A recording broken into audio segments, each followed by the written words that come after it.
O mercado americano nunca valeu tanto, com a capitalização a bater um recorde histórico de 81 bilhões de dólares. Michael Burry continua a insistir contra a bolha da AI e está a investir na queda da Nvidia, da Micron e do setor de semicondutores. As tecnológicas americanas comprometeram um valor recorde de 850 mil milhões de dólares em contratos para data centers. Os Estados Unidos criaram 57 mil postos de trabalho em junho, que são menos de metade do que era esperado, e os números anteriores voltaram a ser revistos em baixa. Tudo isto e muito mais neste PT Market News. Então, começamos pelo mercado acionista americano, que atinge uma dimensão sem precedentes, em que a capitalização total das ações dos Estados Unidos subiu para cerca de 81 bilhões de dólares, que é um máximo histórico, e representa agora cerca de 48% da total capitalização de bolsa mundial. Para dar-te um contexto, o segundo maior mercado do mundo, que é a China, vale 17 bilhões, que coloca os Estados Unidos com 375% à frente. Mas nem toda a gente está convencida com esta euforia, porque temos o Michael Burry, tal como podes ver, que é um investidor que ficou conhecido por antecipar o colapso de 2008,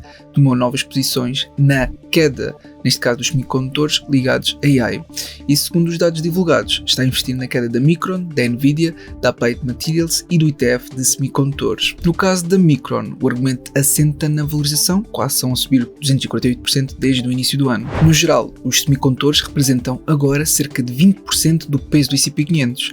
No pico da bolha .com em 2000, os semicondutores apenas chegaram a 8% do índice antes de caírem em 82%.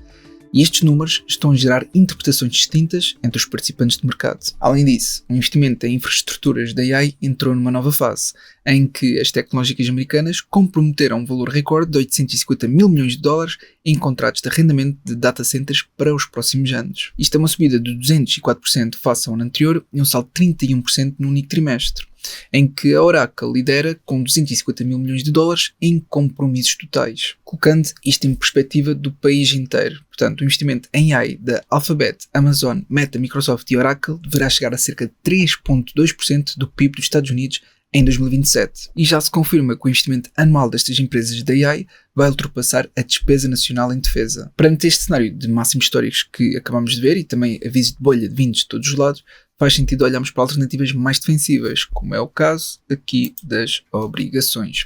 As obrigações são um dos instrumentos da renda fixa que servem para diversificar o risco sistemático, ou seja, é aquele risco que não consegues eliminar na bolsa por muito que diversifiques por mais ações que compres. E esse risco é inerente a toda a economia. Pode até tornar-se uma vantagem com a subida das taxas de juros que os bancos centrais acabam por elevar. Se quiseres perceber como investir em obrigações em 2026, deixo aqui um link na descrição com um vídeo dedicado a este tema. Continuando e passando ao resto dos destaques na bolsa, a cadeia de fornecimentos da Nvidia mostra que a procura por AI continua forte. Temos a Foxconn, que é a parceira da Nvidia na montagem de servidores, que reportou vendas trimestrais acima do esperado. A receita de junho disparou 52%, com as vendas do segundo trimestre a subir quase 40% para 79 mil milhões de dólares. Já os hedge funds estão a fazer o contrário do que o retalho está a fazer, porque segundo os novos dados, a semana que terminou a 25 de junho registrou a maior venda líquida de ações tecnológicas americanas da última década. Ao mesmo tempo, os fundos de tecnologia atraíram 14,3 mil milhões de dólares em entradas na semana que terminou a 1 de julho. Esta foi a segunda maior entrada semanal de sempre, depois de uma semana anterior com saídas de 9,3 mil milhões. E na guerra entre modelos da AI, a Alibaba tomou uma posição dura, em que a empresa está a obrigar os funcionários a pagar os modelos cloud da Anthropic de todos os dispositivos de trabalho, justificando a medida com receios de segurança. Por outro lado, as exportações de semicondutores da China para Hong Kong atingiram um recorde, que chegaram a 15 mil milhões de dólares em maio, foi uma subida de mais de 200% desde o início de 2025. No total, as exportações chinesas de chips para o mundo atingiram um recorde de 35 mil milhões de dólares. Além disso, a corrida AI está a transformar a economia sul-coreana, em que as exportações do país subiram para um recorde de cerca de 270 mil milhões de dólares no segundo trimestre.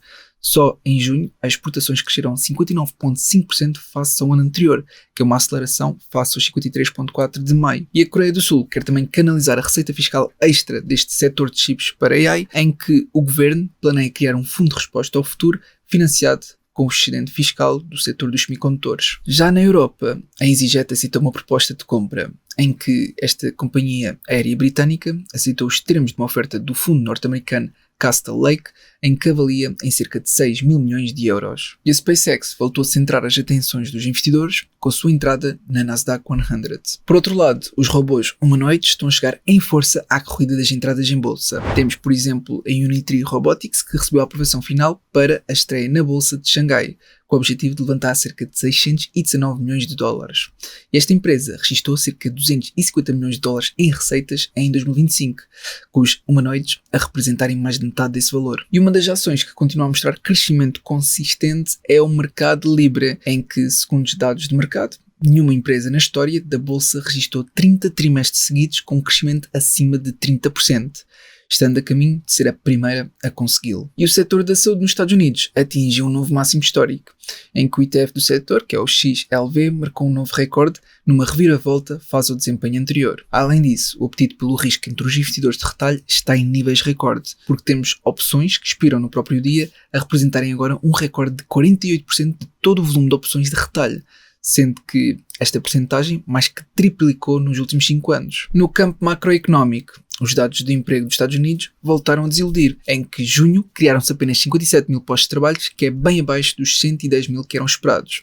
Os números de abril e maio foram revistos em baixa, cortando 74 mil empregos em 2 meses anteriores, e ainda assim a taxa de desemprego desceu para 4,2%, que é o valor mais baixo desde junho de 2025. E perante estes dados, a insistência nos cortes de juros continuam contidas. Com o desemprego em 4,2% e a criação de emprego fraca, alguns analistas veem poucos cortes nas taxas em 2026. Há ainda um número que ficou marcado nas contas públicas americanas, em que os juros da dívida dos Estados Unidos deverão atingir $1 bilhão este ano pela primeira vez na história. E a massa monetária americana também bateu um recorde, em que o agregado M2 atingiu $23 bilhões pela primeira vez, que é o maior aumento mensal desde maio de 2021. Na geopolítica, com impacto nos mercados, a OPEP Plus voltou a aumentar a produção de petróleo, em que 7 países da aliança vão aumentar a produção em 188 mil barris por dia a partir de agosto, que é o 5º mês consecutivo de subida. E, pela primeira vez, as exportações de petróleo americano ultrapassaram as importações chinesas. Além disso, a Ásia está a superar a Europa na disputa pelo gás natural americano, em que o bloco europeu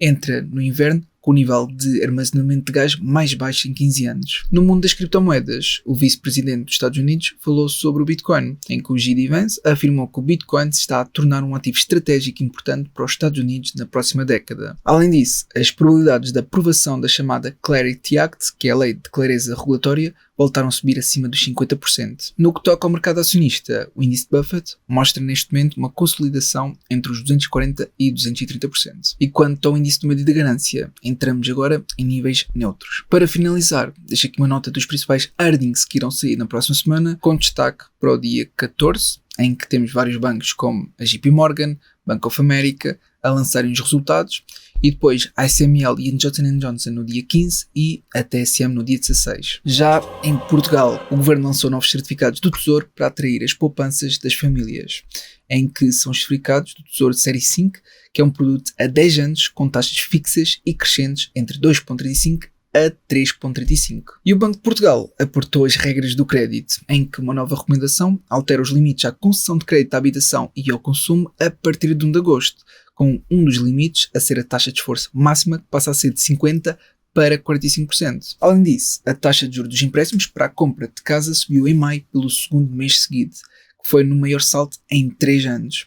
A subida reflete o aumento do risco associado à guerra no Médio Oriente. E claro, quando eu me refiro a este risco é porque estou a falar de toda a situação que está a causar uma subida das Euribor, que são as taxas interbancárias que são usadas na maioria dos contratos de empréstimo de casa em Portugal. Portanto, quem tem taxa variável ou taxa mista que vai passar a variável, então tem que ter isto em atenção. Por outro lado, a despesa das famílias em saúde continua a pesar nos orçamentos, em que as despesas que saem diretamente do bolso das famílias cresceram 4,4% desde o ano passado. É verdade que em termos de crescimento é um dos valores mais baixos, mas ainda assim representa 5% dos gastos, que é um dos pesos mais altos na União Europeia. E o Serviço Nacional de Saúde recebeu uma injeção de fundos, em que as finanças e a saúde transferiram 200 milhões de euros para o SNS para pagar dívidas com mais de 60 dias a fornecedores. E por fim, a despesa em defesa disparou em Portugal. Em 2025, a despesa portuguesa rondou os 6 mil milhões de euros contra os 4,4 mil milhões em 2024, que é o maior aumento anual da última década. Portanto, isto é tudo o que eu queria partilhar.